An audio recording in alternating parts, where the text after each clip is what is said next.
ಸಸ್ಯದ ಮಧ್ಯದಲ್ಲಿ ಒಂದು ಪಂಜರ ರೂಪುಗೊಂಡಿತ್ತು. ಇದರಿಂದಾಗಿ ಸಸ್ಯ ಕೊಳೆಯಲು ಪ್ರಾರಂಭಿಸಿತು. FL77 ಬಳಸಿದ ನಂತರ ಆರಂಭದಲ್ಲಿ 1/4 ಇಂಚು ಗಾತ್ರದಲ್ಲಿದ್ದ ಮೊಗ್ಗು ಈಗ 1 ಇಂಚು ಗಾತ್ರದಲ್ಲಿದೆ. ನಾನು ಮೊದಲು ಅದನ್ನು ಬಳಸಿದಾಗ ನನಗೆ ಯಾವುದೇ ದೊಡ್ಡ ಬದಲಾವಣೆ ಕಾಣಲಿಲ್ಲ.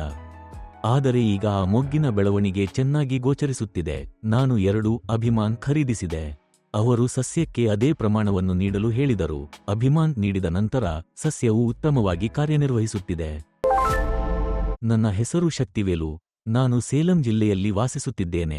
ನಾನು ಕುಂಡುಮಲ್ಲಿಗೆಯನ್ನು ಬೇಸಾಗಿ ಬಳಸುತ್ತೇನೆ. ನಾನು ಅಭಿಮಾನ್ ಅನ್ನು ಬಳಸುತ್ತೇನೆ. ಜೊತೆಗೆ ನಾನು ಮೇಕೆ ಗೊಬ್ಬರ ಮತ್ತು ಹಸುವಿನ ಗೊಬ್ಬರವನ್ನು ನೀಡುತ್ತೇನೆ. ನಾನು ಆನ್ಲೈನ್ನಲ್ಲಿ ಹುಡುಕುತ್ತಿರುವಾಗ ನಾನು ಒಮ್ಮೆ ಕರೆ ಮಾಡಿ ಅದು ಯಾವ ರೀತಿಯ ಗೊಬ್ಬರ ಎಂದು ಕೇಳಿದೆ. ನಂತರ ಅವರು, ಇದು ನೈಸರ್ಗಿಕ ಗೊಬ್ಬರ. ಒಮ್ಮೆ ಪ್ರಯತ್ನಿಸಿ.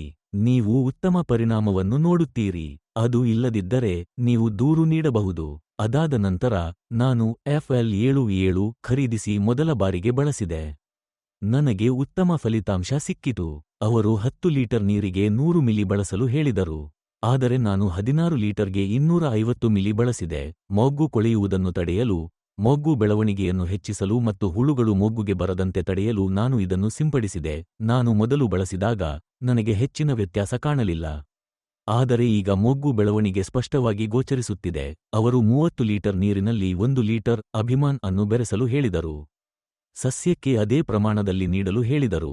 ಅಭಿಮಾನ್ ನೀಡಿದ ನಂತರ ನನಗೆ ಉತ್ತಮ ಫಲಿತಾಂಶ ಸಿಗುತ್ತದೆ. ಸಸ್ಯದ ಮಧ್ಯದಲ್ಲಿ ಪಂಜರದಂತಹ ರಚನೆ ಮತ್ತು ಸಸ್ಯ ಕೊಳೆಯಲು ಕಾರಣವಾಗುವುದು ಸಹ ಕಡಿಮೆಯಾಗಿದೆ. FL77 ಅನ್ನು ಬಳಸಿದ ನಂತರ ಆರಂಭದಲ್ಲಿ 1/4 ಇಂಚು ಗಾತ್ರದಲ್ಲಿದ್ದ ಮೊಗ್ಗು ಈಗ 1 ಇಂಚು ಗಾತ್ರದಲ್ಲಿದೆ. ಇನ್ನೂ ಕೆಲವು ದಿನಗಳು ಕಳೆದರೆ ಈ ಮೊಗ್ಗಿನ ಗಾತ್ರ ಮತ್ತಷ್ಟು ಹೆಚ್ಚಾಗುತ್ತದೆ. ಈಗ ಈ ಬದಿಯಲ್ಲಿ ಒಂದು ರೀತಿಯ ಮೊಗ್ಗು ಇರುತ್ತದೆ, ಆ ಕಡೆ ಇನ್ನೊಂದು ವಿಧ ಇರುತ್ತದೆ. ಕಾರಣ ನಾನು ಕೊನೆಯ ಬಾರಿ ಹೆಚ್ಚು ಸಿಂಪಡಿಸಿದ್ದು ಆ ಜಾಗದಲ್ಲಿ.